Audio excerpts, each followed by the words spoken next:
ఎవరైతే టీవీకి చీఫ్ విజయ్ ఉన్నారో బీజేపీలోకి ఆహ్వానించడానికి ఏపీ డిప్యూటీ సీఎం అయినటువంటి పవన్ కళ్యాణ్ కూడా సంప్రదింపులు చేస్తున్నారు.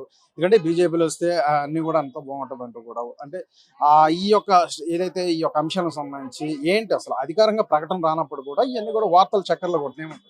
మీరే అంటున్నారు అధికారికంగా ఇంకా ప్రకటన రాలేదు అని చెప్పనని. తమిళనాడు ఈ రోజున ఉన్నటువంటి పరిస్థితి మనం చూస్తే కనుక పూర్తిగా anti Hindu, anti developmental government లాగా అయిపోయిందండి. స్టాలిన్ ఎవరైతే ఉన్నారో కొన్ని దశాబ్దాలు అంటే వాళ్ళ కుటుంబం కానివ్వండి, ప్రస్తుతం ఉన్నటువంటి పార్టీ కూడా డెలిబరేట్ గా గవర్నమెంట్ పన్ని కట్టుకొని హిందువుల కోట్లాది లక్షలాది మంది తమిళనాడులో ఉన్నటువంటి కేవలం లక్షలాది మంది హిందువులే కాకుండా తమిళనాడుకి చాలా ఏన్షియంట్ టెంపుల్స్ హిస్టరీ ఉంది. కోట్లాది మంది హిందువులను కూడా మన మనోభావాలను దెబ్బకొట్టే విధంగా చాలా ప్రభుత్వం పనిచేస్తోంది.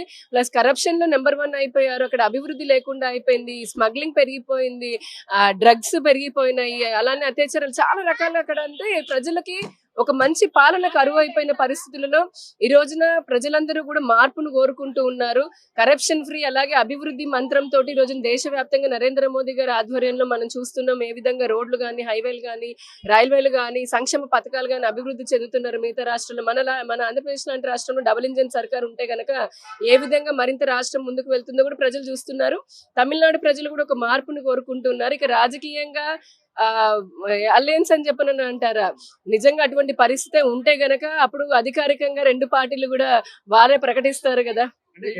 అంటే బీజేపీ అంటే ఇంటర్నల్ గా ఇటు ఎంత సంప్రదింపులు జరుగుతున్నాయి కాబట్టి మీకు ఐడియా ఉండిద్దనే. అదేనండి, ఏదైనా సరే ఏదైనా ఉంటే అంత మీరు అనుకుంటున్నారు ఇప్పుడు ప్రస్తుతానికైతే అది ఆరోపణగా మాత్రమే ఉంటుంది. ఏదైనా నిజంగా అటువంటిది జరిగితే ఖచ్చితంగా పార్టీలు ప్రకటిస్తాయి. అప్పటి వరకు అందరం వెయిట్ చేద్దాం.